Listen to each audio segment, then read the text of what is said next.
কিরে দীপক, কি মনে করে দোকানে এলি? একটা কাজে এসেছি কাকা, তোমার সাথে কিছু কথা ছিল। তো কি এমন কথা বলবি যেটা বলবার জন্য এই ভর দুপুরই দোকানে আসতে হলো? একা একা বাড়িতে বসে থাকতে ভালো লাগছে না কাকা, তাই ভাবছি নিজে কিছু একটা করব। বেশ, আমিও তো তোকে কতদিন বলেছি এইভাবে বাড়িতে বসে না থেকে আমার দোকানে এসে বস। এতে তোরও সময় কাটলো, আমারও কিছু উপকার হলো। সে তো আগে বসতামই, তোমার দোকানে বসা নিয়ে কত কিছু হয়ে গেল, সেসব তুমি হয়তো ভুলে গেছো কাকা। সে তোর কাকিমা কি বলতে কি বলেছে সেসব মনে রাখলে কি চলে রে? আসলে কাকা, আমি নিজের জন্য এভাবে কিছু একটা করব এটাই ভাবছি। ধরো নিজের একটা দোকান দিলাম। নিজের দোকান দিবি কি রে? দোকান দিতে কত টাকা দরকার হয় জানিস? না জেনে তো আর এসবে নামছি না, তুমি শুধু বলো যে আমি কি করতে পারবো, মানে এটা করতে পারবো কি না।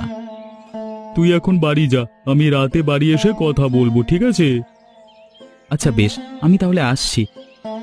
হ্যাঁ তাই যা।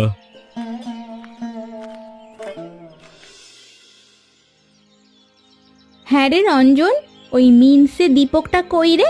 সারাদিন ধরে চোখে পড়ছে না। আমি জানি না মা, হয়তো আবার কোথাও ঘুরতে গেছে। ঘুরতে গেছে মানে? সারাদিন কাজকর্ম ফেলে শুধু ঘুরে বেড়ানোই কি তার কাজ? হ্যাঁ, ঘরে বসে থাকলে আমার অন্তরটা জ্বলে, বাইরে গেলেও জ্বলে। তুমি তো জানো মা, দীপক দাদা একটু অন্য রকমের মানুষ। দোকান বাজারের কাজ তোর ভালো লাগে না। ভালো লাগে না মানে?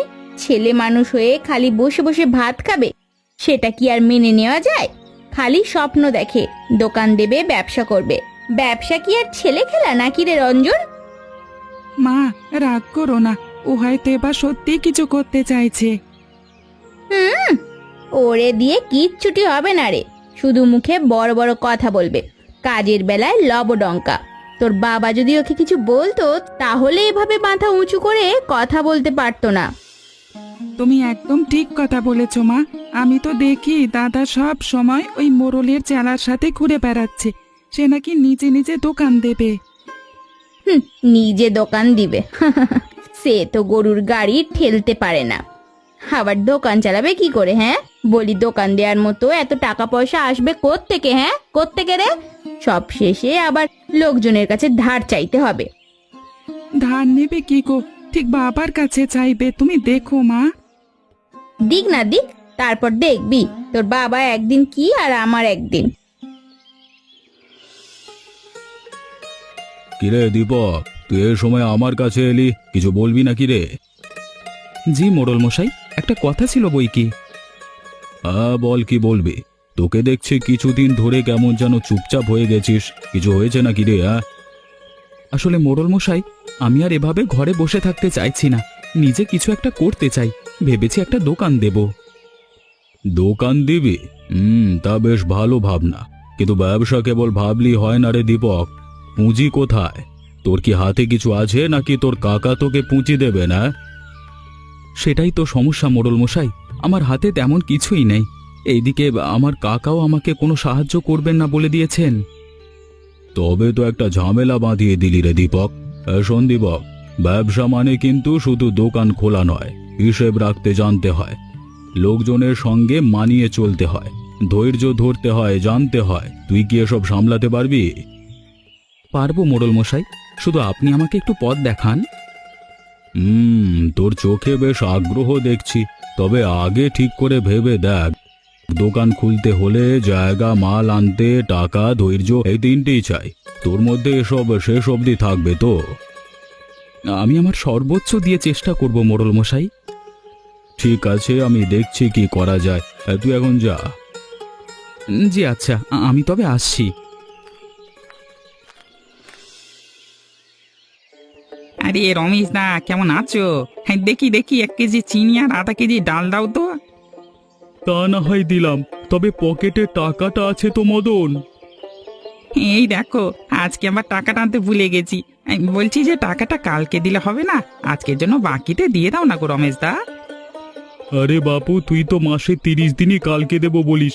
আজকাল আমার দোকানটা তোর বাপ দাদার ভান্ডার হয়ে গেছে নাকি? আরে দাদা, এইভাবে কেন বলছো? আমরা তো ভাই ভাই, তুমি ছাড়া আমাকে আর কে দেবে বলো? সে ভাই ভাই থাকবি নিজের ঘরে গিয়ে, ব্যবসায় এসব চলবে না।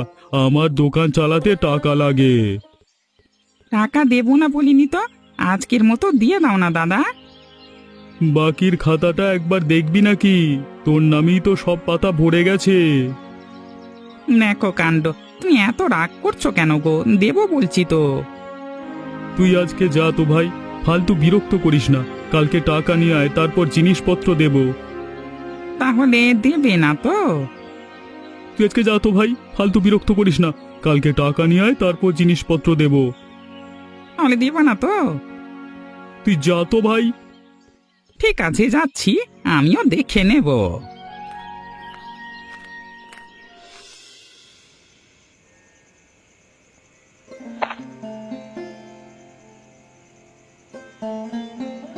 নে রঞ্জন, তোর ভাতটা নে। কাকা যতদিন বেঁচে আছে পেট ভরে খা।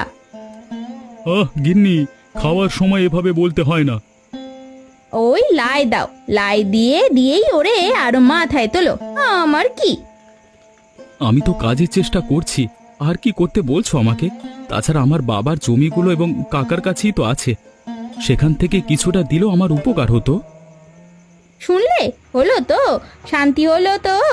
বলি, তোর বাপের জমি কি তোর কাকা খেয়ে নিয়েছে? হ্যাঁ, সেইগুলো তো তোর পড়াশুনো করতেই অর্ধেক চলে গেছে, তাও তো কাজের কাজ কিচ্ছু হলো না।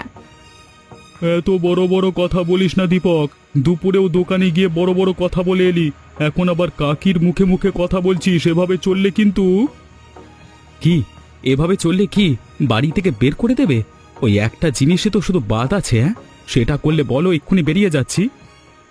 ফালতু কথা বাদ দিয়ে খেয়ে নে, আর সকাল থেকে আমার দোকানে বসবি। আমার শরীরে কুলাচ্ছে না রে। আমি নিজের দোকান করব, তোমার দোকানে বসতে পারবো না। তাহলে বাড়ি থেকে চলে যা। কাকার জন্য কিছু করতে পারবি না, আবার কাকার বাড়িতেই থাকবি, তা তো হবে না। এটা আমার বাবার বাড়ি, আমি বেরিয়ে যাব কেন? এতদিন নিজের ন্যায্য অধিকার থেকে বঞ্চিত থেকেছি, আর না। তাহলে কি করতে চাইছিস? বুঝতে পারছো না? আমাদের এখন বাড়ি থেকে বের করে দেবে। তোমাদের যা বুঝবার বুঝে নাও। দেখলে বাবুর কাণ্ডটা? দেখলে ওই ছেলেকে খাইয়ে নাইয়ে এত বড় করলে গো। হ্যাঁ, সবই দেখলাম, সবই বুঝলামও। হ্যাঁ,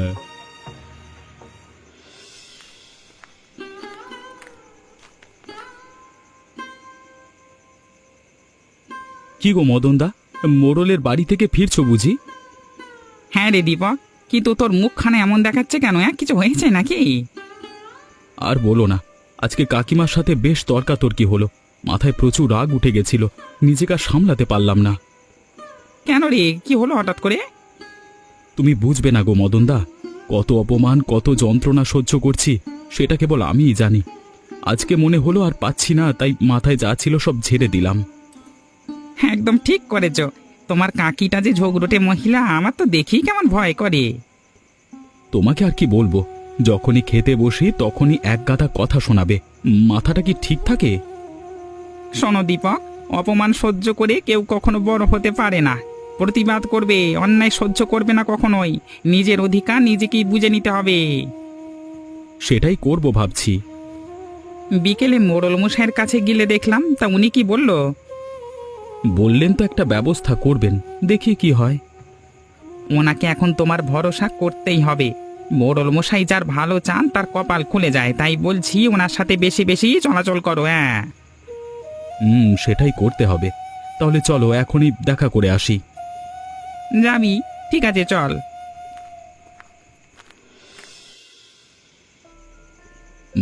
সবই শুনলাম। তুই এবার তাহলে কি করতে চাইছিস?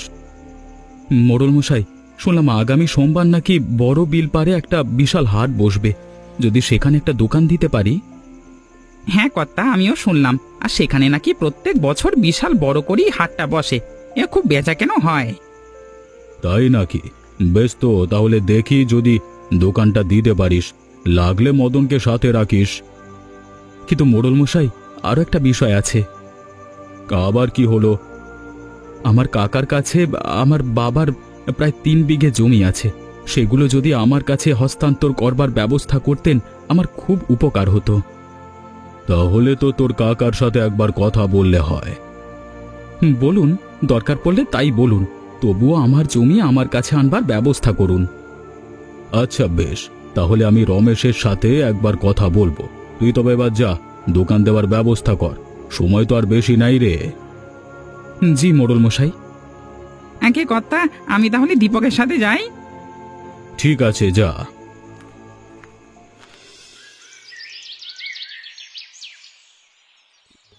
বলছিলাম যে কাকা, মোড়ল মশাই তোমাকে একবার দেখা করতে বলেছেন।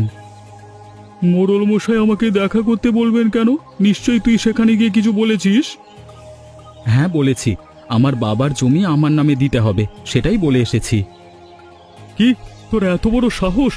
আমার খেয়ে আমার পড়ে আমার পেছনে কাঠি করিস? এতদিন সরলা বলতো, আমি বিশ্বাস করতাম না, ভাবতাম ছেলে মানুষ, রক্ত গরম, এমনি ঠিক হয়ে যাবে, কিন্তু তুই তো সুবিধের নয় রে।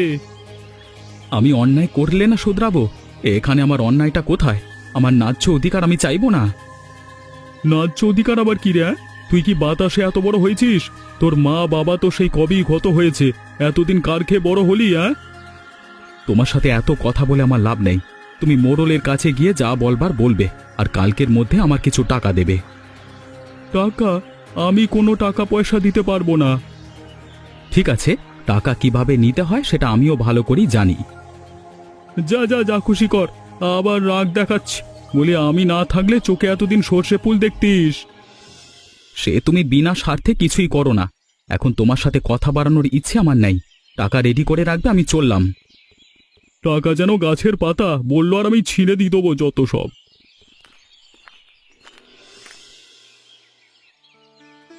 আচ্ছা মদনদা, বিলের হাটে কিসের দোকান দিলে ভালো হবে বলো তো?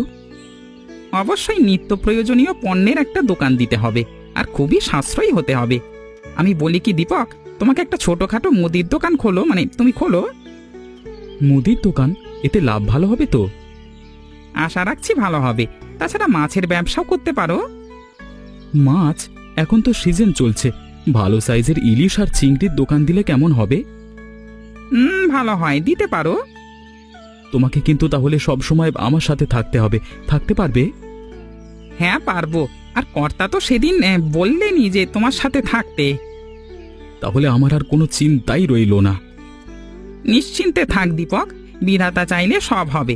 এখন তাহলে মাছের আড়তদারের সঙ্গে দেখা করে আসা যাক, আগামীকাল থেকেই তো হাট।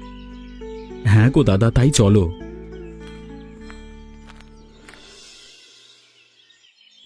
মোড়ল মশাই, আপনি আমাকে ডেকেছেন? রমেশ, তুমি তো আজকাল আমার কাছে আসোই না। এই অমলের প্রয়োজনীয়তা বুঝি ফুরিয়ে গেল নাকি? আগে না না মোড়ল মশাই, তা হবে কেন? আমি আসলে তেমন সময় পাই না, তাই আর কি। আচ্ছা আচ্ছা, বেশ বেশ, এবার আসল কথায় আসি। তুমি নাকি তোমার ভাইপোকে কোনো কিছুই করতে দিতে চাইছো না। মিথ্যে কথা মোড়ল মশাই। মিথ্যে? মিথ্যে আমি বলছি নাকি আপনি বলছেন কাকা? দীপক, তুই চুপ কর, আমি কথা বলছি তো। মাফ করবেন মোড়ল মশাই, আপনি বলুন, আমি আর কিছু বলছি না। আমি তাকে বলেছি আমার দোকানে বসতে, সে বসবে না, উল্টে নিজের দোকান দেবে বলেছে। তাতে অসুবিধেটা কোথায়? সে যদি নিজের পায়ে দাঁড়াতে চায় তাহলে তোমার অসুবিধে কেন হবে? আগে মোড়ল মশাই, আমার অসুবিধে কেন হবে? তোমার দোকানে কাজ করে ওর লাভ কি হলো বলো তো? দিন রাত তোমার স্ত্রী তাকে খাবারের খোঁটা দেয়, তুমি কিছুই বলো না। এরপর তার সংসার হলে তখনও কি এমনটাই চলবে? আগে মোড়ল মশাই, আমার স্ত্রী তো ওর ভালোর জন্যই বলেন। আরে থামো তো, এমন ভালো আমার ঢের জানা আছে, এসব বাদ দাও। ওর বাবার জমি জমা সম্পদ যা যা আছে সব দিয়ে দাও। সে না হয় দিলাম, কিন্তু আমি যে এতগুলো বছর ওকে খাইয়ে পড়িয়ে বড় করলাম, সেটার কি হবে? বলি, সেসব কি তুমি ফ্রিতে করেছো? ওর বাবার জমিতে যে ফসল ফলালে বছরের পর বছর, তাতে তোমার লাভ হয়নি বুঝি? আমাকে আর কিছু বলতে হবে না মোড়ল মশাই, আমি সব বুঝেছি। আমি ওর যা কিছু আছে সব দিয়ে দিয়েছি, তবে আমারও একটা কথা আছে। তবে কি? দীপক আর আমাদের সাথে থাকতে পারবে না। তুই কি বলছিস রে দীপক? আমি রাজি। তাহলে তো সব মিটমাট হয়েই গেল। এবার তোমরা যার যার বাড়ি যাও, আমার বিশ্রামের সময় হয়েছে। জি মোড়ল মশাই, আপনাকে অসংখ্য ধন্যবাদ। ঠিক আছে, যা, এবার মন দিয়ে ব্যবসা কর।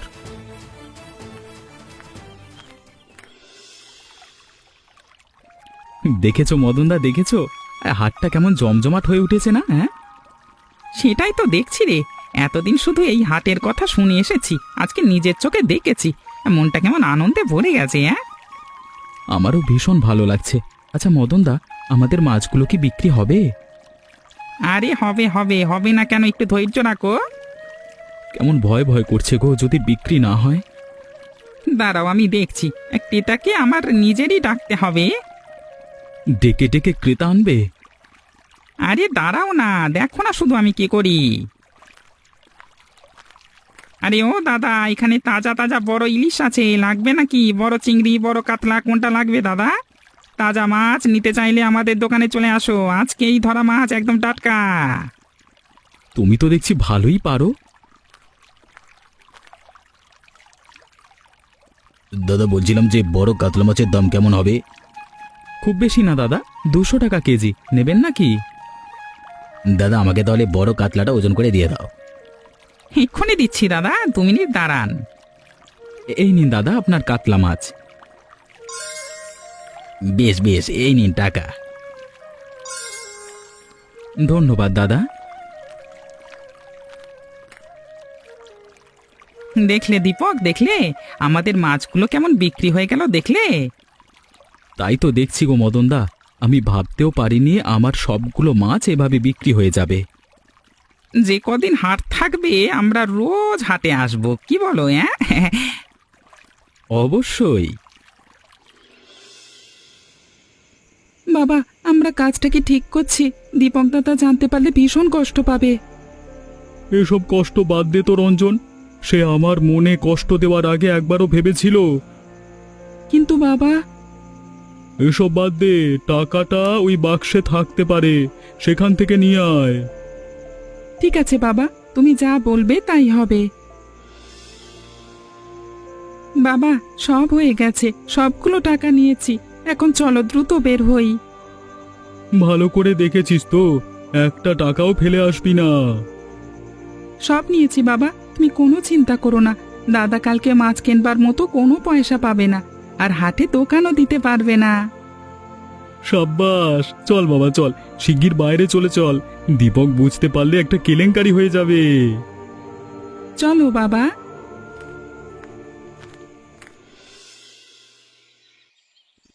এসব কি শুনছি রে দীপক? কালকের মাছ বিক্রির সব টাকা নাকি চুরি হয়ে গেছে। ঠিকই শুনেছেন মোড়ল মশাই, আমার কপালে মনে হয় সুখ লেখা নেই, তা না হলে কি এমনটা হয়? একটু সাবধানে থাকবি না দীপক, তোর জন্য আমার ভীষণ কষ্ট হচ্ছে। তোর কি কাউকে সন্দেহ হয়? হ্যাঁ মোড়ল মশাই, সন্দেহ না, আমি নিশ্চিত তারাই এই কাজটা করেছে। তুই কি তোর কাকাকে সন্দেহ করছিস? তাছাড়া আর কে আছে এমন কাজ করবার? লোকটা এমন একটা কাজ করবে আমি কখনোই ভাবতে পারিনি। তুই এখন কি করবি? ওদের বিরুদ্ধে কি কোনো ব্যবস্থা নিবি? তুই যদি বলিস আমি ওদের বাড়িতে তল্লাশি করতে পারি। না না মোড়ল মশাই, এসবের কোনো দরকার নেই। সে ভুলে গেলেও আমি ভুলে যাইনি যে সে আমার কাকা। আমার ভাগ্যে যা আছে তাই হবে, আমি আর তার বিরুদ্ধে কিচ্ছু করব না। এটা তোর খুবই ভালো চিন্তা রে দীপক, তোর এমন সিদ্ধান্তে আমি ভীষণ খুশি। তুই কোনো চিন্তা করিস না, বিধাতা ঠিক তোকে আবারও সবকিছুই দেবেন। সে যদি আমার ভাগ্যে থাকে তাহলে হবে। কি ব্যাপার, আজ বাপ ছেলেতে এত আনন্দিত লাগছে কেন? ঘটনাটা কি? হ্যাঁ, ঘটনা কিছুই না গিন্নি, আজকাল এই উঠানে শান্তি বিরাজ করছে দেখে ভীষণ ভালো লাগছে। সত্যি বলছি, তোমাদের এমন আনন্দ দেখে আমি আজ আজ অনেক আনন্দিত। এতদিন পরে পরিবারের সবাই মিলে একসাথে হাসি মুখে খেতে বসেছি, এর থেকে শান্তির আর কি আছে? মা জানো বাবার মনের এই আনন্দটা কিসের?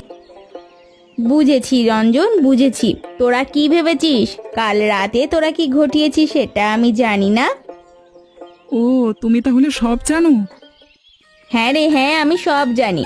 আর তোর বাবাকে বুদ্ধিখানা তো আমিই দিয়েছিলাম রে। ও তাই বলো? বেটা আমার উপর দিয়ে চলবার চেষ্টা করছিল, দিলাম পাখাটা ছেঁটে।